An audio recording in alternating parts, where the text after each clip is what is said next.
রাদিয়াল্লাহু তাআলা আনহু বলেন, রাসূল সাল্লাল্লাহু আলাইহি সাল্লাম বলেছেন, ইন তাবযিলিল ফাযলা খায়রুন লাক, পৃথিবীর মানুষ তোমার খেয়ে পরে যারা বেঁচে গেল সেটুকু দান করে দাও, তাহলে তোমার জন্য ভালো হবে। আইন তুমসিক শাররুন লাক, তুমি যদি না দিয়ে রেখে দাও তাহলে তোমার জন্য ক্ষতি হয়ে যাবে, তুমি বিপাকে পড়ে যাবে। ওয়াহাব ইবনে আব্দুল্লাহ রাদিয়াল্লাহু তাআলা আনহু বলেন, ওয়াহাব ইবনে মুনাব্বিহ রাদিয়াল্লাহু তাআলা আনহু বলেন, রাসূল সাল্লাল্লাহু আলাইহি ওয়াসাল্লাম বললেন, তাসাদ্দাকু, পৃথিবীর মানুষ তোমরা দান করো, পৃথিবীর মানুষ তোমরা দান করো। ফাইনা ইয়াতি আলাইকুম জামানুন, তোমাদের উপর একটা সময় চলে আসবে, এমসি রাজুল বিসাদাকাতিহি, মানুষ তার দান নিয়ে ঘুরে বেড়াবে, কোথায় দিবে কোথায় দিবে, যার কাছে নিয়ে যাবে সে বলবে, লাউ আতাইতা বিলামস লা কাবিলতুহা, কালকে যদি নিয়ে আসতে তাহলে নিতাম, ফামাল ইয়াউম ফালা হাজাত আলাই বিহা, আজকে তুমি দান করতে এসেছো, আজকে আমার কোনো প্রয়োজন নেই, আজকে তোমার দান নিব না। পৃথিবীর মানুষ শুনে রাখো, ওই তোমরা দান করে আল্লাহকে সন্তুষ্ট করো, জান্নাত কেনার চেষ্টা করো। আবু হুরায়রা রাদিয়াল্লাহু তাআলা বলেন যে আল্লাহ রাসূলকে জিজ্ঞাসা করা হলো, আইয়ুস সাদকাতে আযম আজরান, আল্লাহর নবী সবচেয়ে কোন দানে বেশি নেকি হবে, আল্লাহর নবী সবচেয়ে কোন দানে বেশি নেকি হবে? তখন আল্লাহ রাসূল উত্তরে বললেন চারটা কথা। এক, তাসাদ্দাক অন্তা সাহিহুন, তুমি দান করো তখন তুমি সুস্থ, সাহিহুন তখন তুমি অর্থ লোভী। তিন, তাকসাল ফাকরা, গরিব হয়ে যাওয়ার আশঙ্কা। চার, তামালুল গেনা, অন্তরের ভিতরে কাজ করছে ধনী হওয়ার। এক, ভিতরে কাজ করছে ধনী হওয়ার। দুই, কমে যাওয়ার ভয়। তিন, একেবারে অর্থের লোভী। চার, শরীর সুস্থ। এই সময়ে যদি কেউ দান করতে পারে তাহলে সবচেয়ে বেশি নেকি হবে, এই কথা রাসূল সাল্লাল্লাহু আলাইহি সাল্লাম বলেন। সম্মানিত দিনী ভাই বোন, দান একটি ভিন্ন ধরনের জিনিস। আবু হুরায়রা রাদিয়াল্লাহু তাআলা আনহু বলেন, মা মিন ইয়াউমিন ইসবিহু ফিহি, প্রত্যেক সকালে যখন আদম সন্তান সকাল করে, প্রত্যেক দিন যখন আদম সন্তান সকাল করে, মালাকান ইয়ানজিলানে, তখন আকাশ থেকে দুইজন ফেরেশতা নেমে আসেন। প্রত্যেক দিন সকালে আকাশ থেকে দুইজন ফেরেশতা নেমে আসে। ফায়াকুলু আহাদুহুমা, দুইজনের একজন বলে, আল্লাহুম্মা আতি লিকুল্লি মুনফিকিন খালাফা, আল্লাহ যে যতটুকু দান করলো তুমি তার ততটুকু পূর্ণ করে দাও, যে যতটুকু দান করলো তুমি তার ততটুকু পূর্ণ করে দাও। অপরজন বলে, আল্লাহুম্মা আতি লিকুল্লি মুমসিকিন তালাফা, যে যতটুকু দান করলা তুমি তার ততটুকু ক্ষতি করে দাও, যে যতটুকু দান করলো না তুমি তার ততটুকু ক্ষতি করে দাও, যে যতটুকু দান করলো না তুমি তার ততটুকু ক্ষতি করে দাও। হাদিস তো বুখারী মুসলিম, কিভাবে বিচার করবেন? আম গাছে জাম ধরতে পারে, ধরে না। অমাবস্যার রাতে চাঁদ উঠতে পারে, উঠে না। শুয়ের ছিদ্রতে ঢুকে না, শুয়ের ছিদ্রতে লাঙ্গলের ফল ঢুকে যেতে পারে। আম গাছে জাম ধরে যেতে পারে, অমাবস্যার রাতে চাঁদ উঠে যেতে পারে, এগুলো ঘটে যেতে পারে। আমি যে কথা বললাম এতে সন্দেহ আছে বলে কিয়ামত পর্যন্ত চেষ্টা করলে সরিষা ঢোকানো যাবে না। যা বলছি তাই থাকবে, তার নাম বুখারী মুসলিম।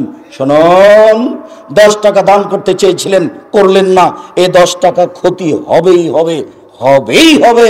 আমি বুঝতে পারি আর না পারি, কাজে কখনো কৃপণতা ভাব ভিতরে নিয়ে আসবেন না। রাসূল সাল্লাল্লাহু আলাইহি ওয়াসাল্লাম বলছেন, অত্যাকে জুলমা, পৃথিবীর মানুষ তোমরা অত্যাচার করো না। অত্যাকে সহা, পৃথিবীর মানুষ তোমরা কৃপণ হয়ে না। ইন্না সহা আলাকামান কানা কাবলাকুম, নিশ্চয় কৃপণতা পূর্বের মানুষকে ধ্বংস করেছে, নিশ্চয় কৃপণতা পূর্বের মানুষকে ধ্বংস করেছে।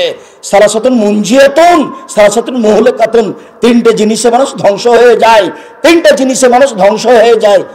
এক, সহমতা, প্রবৃত্তিকে মানে যে, কৃপণতাকে মানে, কৃপণতাকে মানে যে, দান করে না যে ধ্বংস হবে সে, দান করে না যে ধ্বংস হবে সে, দান করে না যে ধ্বংস হবে সে।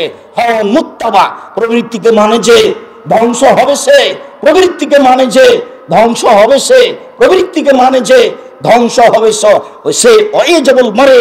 আর সবচেয়ে এই 3টের মধ্যে খারাপ হলো আত্ম অহংকারী, অহংকার করে যে ধ্বংস হবে সে, মানুষকে তুচ্ছ মনে করে যে ধ্বংস হবে সে, মানুষের দান দেয় না যে ধ্বংস হবে সে, এরই নাম অহংকার। রাসূল সাল্লাল্লাহু আলাইহি ওয়াসাল্লাম বললেন 3 শ্রেণীর মানুষ ধ্বংস হবেই। সব সময় তিনি বলতেন, আল্লাহুম্মা ইন্নী আউযু বিকা মিনাল বুখলি, আল্লাহ তোমার কাছে আমি কৃপণতা থেকে বাঁচতে চাই, আল্লাহ তোমার কাছে আমি কৃপণতা থেকে বাঁচতে চাই, আল্লাহ তোমার কাছে আমি কৃপণতা থেকে বাঁচতে চাই। রাসূল সাল্লাল্লাহু আলাইহি সাল্লাম দিন রাত সকালে সন্ধ্যায় সালাম ফেরার পূর্বে কৃপণতা থেকে বাঁচতে চাইতেন। পাপ পরের পাপ সব ক্ষমা হয়ে গেছে। কৃপণতা জঘন্য নীতি, কৃপণতা জঘন্য নীতি। জান্নাত পর বিশাল মাধ্যম হলো দান। দানের মতো পৃথিবীতে এমন কোন ইবাদত নেই যেইটা দানের মতো উপকার করতে পারে। সেটা যেই ইবাদতই হোক না কেন, সবচেয়ে শক্তিশালী ক্ষমতাধর পাওয়ারফুল ইবাদত হলো দান।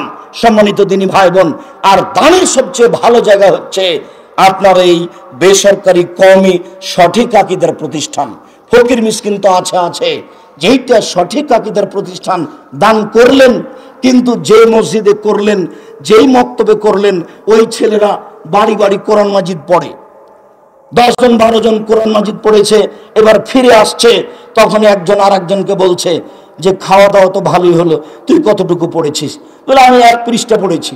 তুই কতটুকু? আমি 3 পৃষ্ঠা পড়েছি। তুই কতটুকু পড়েছিস? আমি কিছুই পড়িনি, খালি আমি এমনি ঝুঁকছিলাম। বিবেচনা করে দান করবেন, দানে যেন পাপের সহযোগিতা করা না হয়। ধর্মের নামে আপনি কত পাপ নেবেন। রাসূল সাল্লাল্লাহু আলাইহি সাল্লাম যেভাবে বলেছেন তাতে মাওলানা সাহেব সবচেয়ে বিপদে আছে। অতএব সম্মানিত দিনী ভাই বোন, আপনাদের প্রাণের প্রতিষ্ঠানের কথা তখনও বলেছি, জুমার টাইমে বলেছি, আবার এখনো বলছি।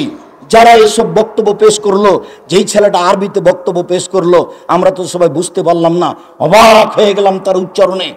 এক মুখে এক টানা একেবারে প্রায় 7 থেকে 10 মিনিট পর্যন্ত বলতেই থাকলো, অবাক হয়ে গেলাম।